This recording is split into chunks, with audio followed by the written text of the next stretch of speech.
Hello and welcome back to the Frugal Granny channel. My name's Ali and I'm Frugal Granny, and I'm a almost 65-year-old semi-retiree trying to make the most and the best of what I've got until I can get my state pension in July 2027 hopefully, and I'm sure I will still be trying to make the best and most of what I've got after that. Today's Saturday, and today I thought I would have a little bit of a stop and think. When I was running my Instagram channel a little bit more formally, I used to have a regular Saturday sit and think, and I thought, well, I would have my sit and think on YouTube today. And what I want to reflect about is whether I regret taking semi-retirement or not. So before we go any further, if you're new, it's really lovely to see you, and I do hope you stick around. And if you're a returning viewer, it's really great to see you as well. And thank you so much for all the comments that came on my Keeping Christmas Simple video. And thank you so much to all of you who shared what you do at Christmas to keep things simple. And some of you keep things more simple than others, and you know, we're all different, we've all got different family circumstances, different financial circumstances, and that's fabulous. And it was really lovely to hear what you all do. I do appreciate it, and thank you so much for watching and listening to that video. Anyway, let's get back to the whole thought about early retirement and do I regret it? Well, spoiler alert, of course I don't. I don't. But I have had my moments. I have had my moments when I have thought, oh my goodness, have I done the wrong thing? Should I have tried to be a little bit more resilient and stick out with my office job until July 2027? Have I let people down?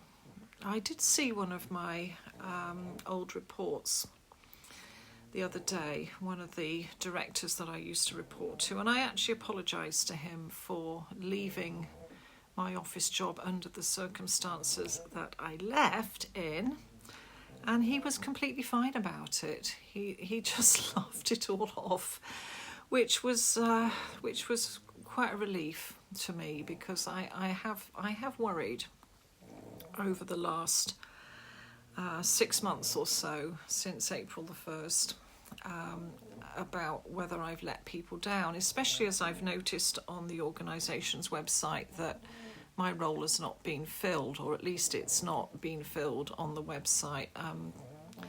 So I honestly don't know what's going on there, and it's none of my business, but I have noticed it's not been filled, and I was worried that I had let people down. So basically, for those of you who are new, I have worked in higher education at the institution that I left earlier this year. I have worked there since July 2016. And when I left at the end of June this year, it was 4 days short of 9 years employment with that employer.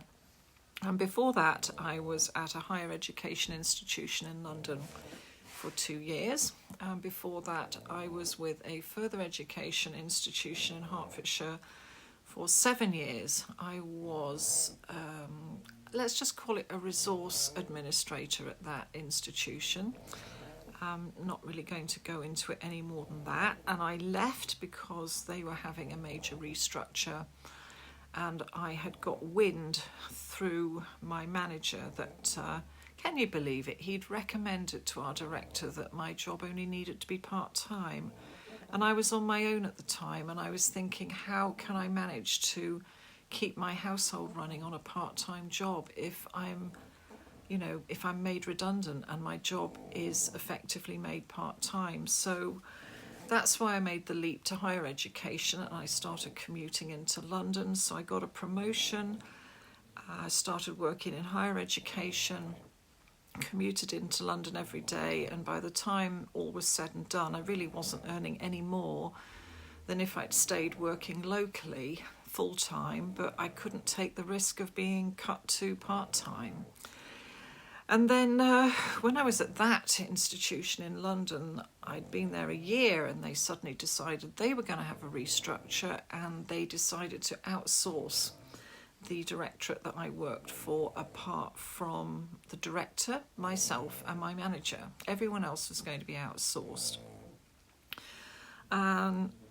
And it's strange that although my job was not going to be at risk and probably would have just been relocated into a different directorate, it made me stop and think about whether the life I was living in the south was sustainable. And I did go for a job at that time, a management job at the London School of Fashion. And I talked to them at that interview, and I realised they were relocating, and if I took that job, the commute was going to be impossible. And then I realised that, even if I got a promotion in London, the life that I was living was not going to be sustainable in the long run. And that's why I decided to relocate up north. I needed to get rid of my mortgage, I needed to get rid of the commute, and I needed to live in a more economically viable area. I have talked a little bit about that in my video, why I relocated up north, and I'll link that in the top right hand corner if you want to go back and listen to that. But as a result of that restructure, I sold my house and I relocated up north to the house I'm living in now.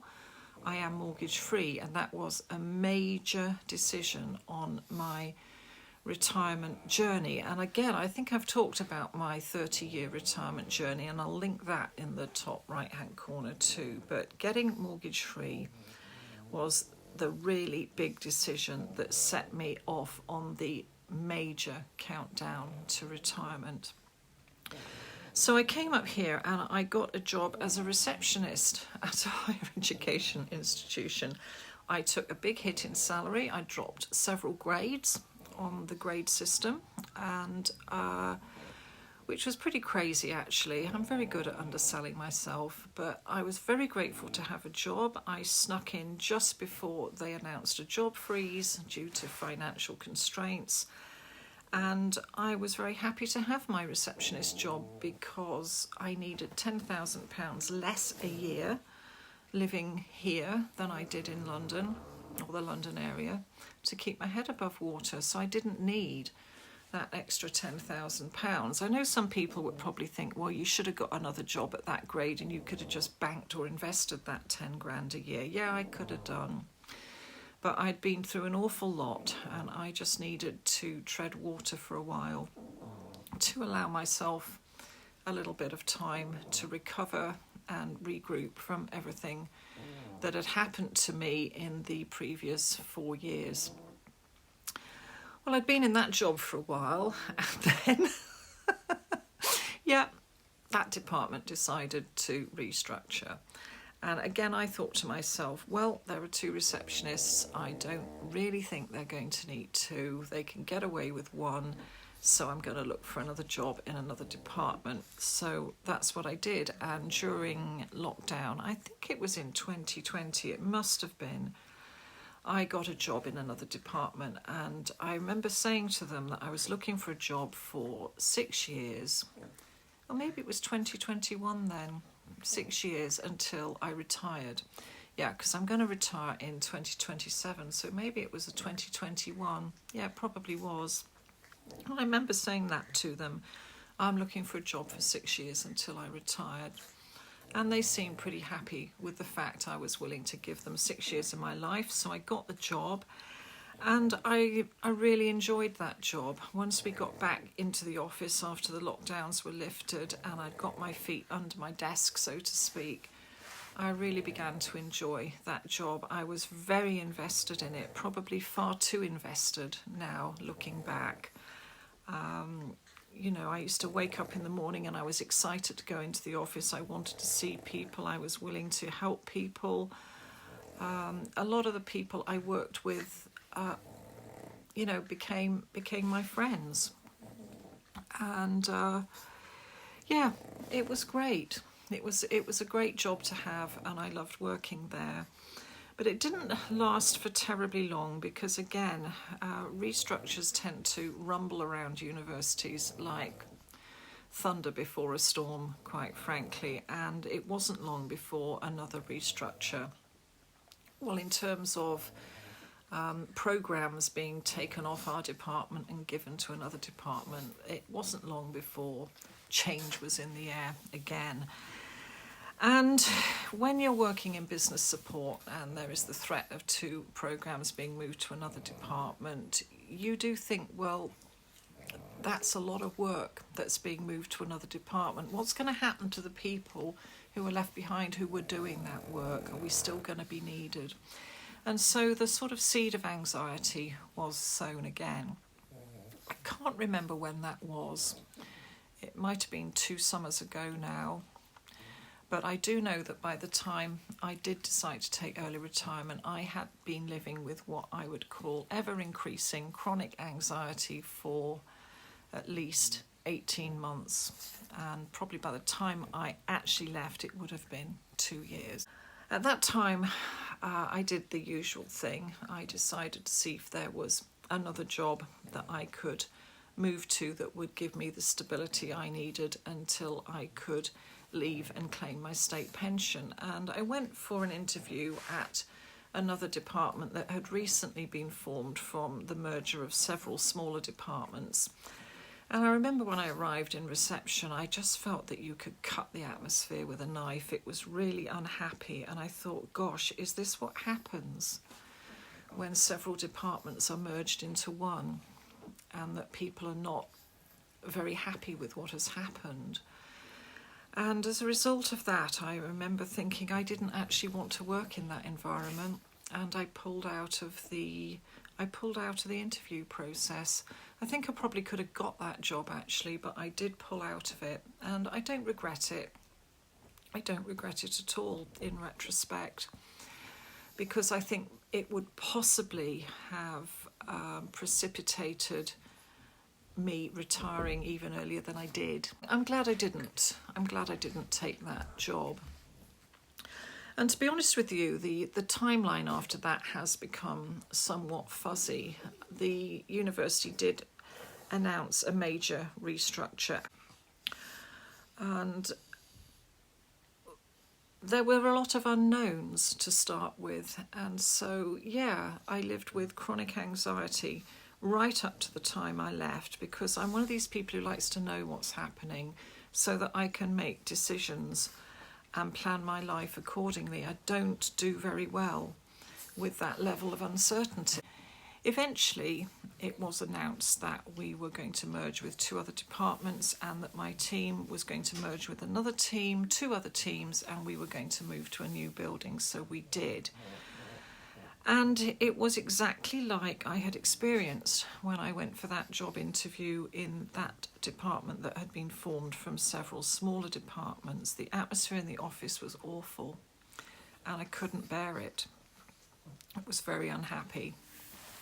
And I just thought, I've got to do something about this. So I applied for a new job in the same new department that I was in. And amazingly enough, I was offered it. And I started that job in September. I moved back to my old building. But of course, you can't really go back in time. Nothing's the same. It's like when you go back to visit your childhood home. It's not your childhood home anymore. And I moved back to my old building. It wasn't my old building anymore. And I don't really want to go into the details, but over the months between starting that job and the end of last year, which was 2024, so I think I started that job September last year, so September, October, November and part of December, I realised that the job really didn't suit me at all. It was not what I'd expected, and I really was quite unhappy. And by the time we got to my 6-month review in February, I realised that it really wasn't working at all. I was trying to put a brave face on it. I was trying to fake it till I made it, but it really wasn't working. Just to backpedal a little bit, in the October, November of last year, and in the run up to last Christmas, while I was beginning to realise that, you know, the new job didn't really suit me terribly well, I had an email from each of my annuity providers, one from my first job in a university before I had kids, which was the same provider for the London job, and then an email from the further education pension provider. What did I want to do about my pensions? I was a year off 65, and these schemes wound up for participants when they were 65. One of the options was I could take the money out and invest it somewhere else, or I think one of the schemes would actually let me extend it for a couple of years, but the political environment was such at that time that I wasn't sure what was going to be happening with pensions and inheritance tax and things, that I thought I wanted my 25% before anyone else took it. And the other thing was the environment that I was working in was getting more and more unstable. And a voluntary severance scheme was announced, even though my new job was not eligible for me to apply for that scheme. And things were getting very, very unsettled. And I thought, you know, I'd quite like those annuities and those lump sums now in case I need them. So I applied for those, and I got those at the end of February, beginning of March this year. And at the end of February this year, after I'd had my review, I was told that my new job that I thought was going to be safe from restructuring was actually going to be drawn into the restructure. I can't really go into the hows and whys and wherefores. It's too complicated, and I'm not sure I've actually got my thoughts straight about it, but I did talk to a union representative about it, and what they told me did make sense, even though I just thought that moving the goalposts like that at such late notice was a bit much. I was told that even though my job was being taken into the restructure, it wasn't at risk, but a bit like when I left London, the fact that my job wasn't technically at risk was neither here nor there for me. It actually set in motion again a whole period of just reevaluating everything. Was what I was doing sustainable? Did I really want to be here? Had I got any options about doing anything different? And I think the fact that I wasn't very happy in the job was a really big factor by then.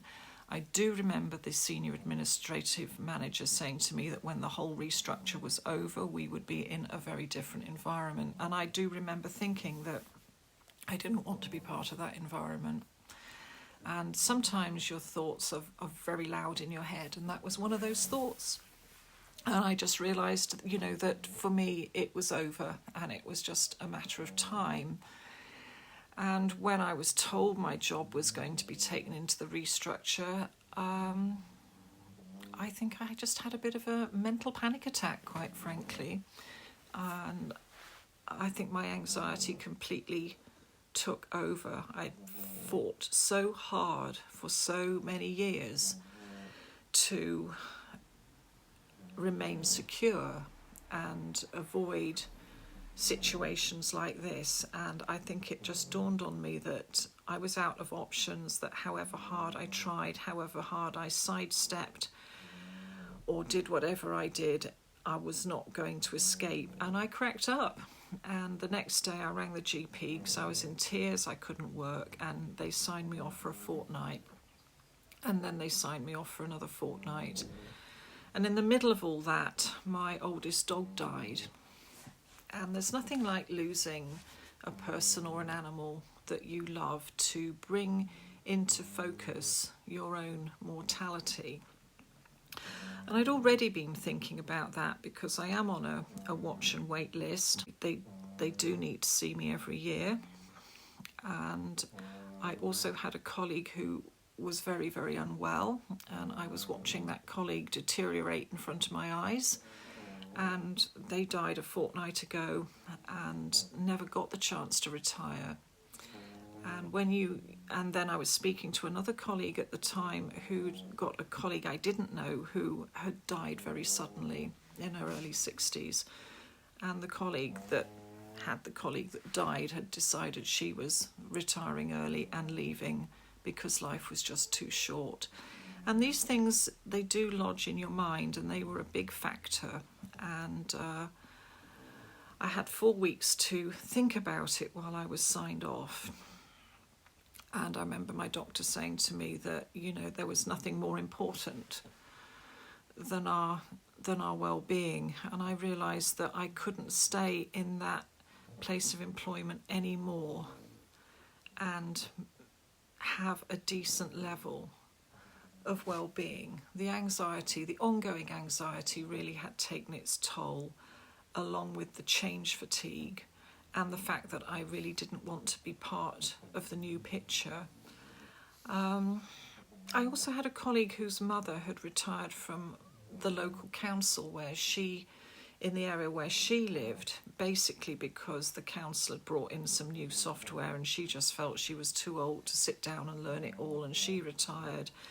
And I remember an email coming in, must have been January or February, about them wanting to change the software for one more process. And I just thought, is there nothing that they're not going to change? And then I realised, no, there isn't. They're going to change everything. And I just thought, I've had enough of it. I'm not part of this. I can't be part of this anymore. I don't belong here anymore. And so, I think that's when I decided that I was going to have to go. And I had 2 weeks when I was feeling a little bit calmer to sit down and do the maths and work out if I could manage it. And although I'd got my spreadsheet in which I'd got plans A, B, C and D, depending on what I felt was going to possibly happen in the near future, I had to make a completely new set of lines for what happens if I go now. And funnily enough, once I did the maths, I realised that I could keep my head above water. It was quite an eye-opener, and I was thinking to myself, what on earth have I been spending my money on and working so hard at, when in actual fact I can keep my head above water without doing this? And by this time, what you need to realise is that I had been working the job at the supermarket as a side hustle to pay for my renovations, the final renovations on my house. I'd been working that job for about 18 months, and I realised that if I made my side hustle into my main hustle, had my annuities, and by this time I think I was beginning to think, well, shall I start a YouTube channel? I thought maybe I can make this work. And so when I went back to the office after my sick leave on April Fool's Day, I resigned. I gave 3 months' notice to take retirement because the HR website said you needed to give 3 months so that the university could get the right approvals approved by the right committee for me to take my pension. And so that's what I did. And I must admit, those last 3 months were quite difficult. I was taken off my job and reassigned to another project and allowed to work at home. And although at the time that felt a little bit like a punch in the stomach, I can see the rationale behind it now, and I am grateful for the fact that I didn't have to go into the office more than a couple of times in April, May and June. I am. But I do feel that I didn't really have a chance to say a proper goodbye to people, and I shall always be a bit sad about that. It was lovely to see people at my colleague's funeral the other week. Yeah, but anyway, I've gone and life moves on, and I'm sure nobody really even misses me. So do I regret it? No, I don't. I did have a moment this week when I looked to see what was being advertised there, and I saw a couple of part-time roles, and I thought, I could do those. I could fit those around my retail job. I could even squash those round making videos every week. And then I woke up the next morning and it was absolutely pouring with rain. And I thought, you know, if I took one of those jobs, I would have to be getting up in this weather, getting myself there in the pouring rain. It's dark, it's cold, it's wet. Do I want to do that anymore? And the answer is no. I've actually managed over the last 5 months to establish a life and a sort of routine that suits me and my dogs really, really well, and I'm very happy, and I don't want to go back to the pressure of the kind of office job that I had. But I am very, very grateful that I did make the decision that I made 10 years ago to relocate and get rid of my mortgage. Otherwise, what I've done now would not have been possible. So that's me. Here I am, and I'm very happy. And I don't think it hurts sometimes to stop and think, well, how did I get where I was? Am I happy with where I am? Do I need to change anything? And as we come up to the new year, I tend to go into this self-reflective mode because it helps my subconscious prepare me for the aims and goals that I want to set myself for the new calendar year. So anyway, you know, I'm not here to give people advice about retiring early. I'm just here to share what happened to me.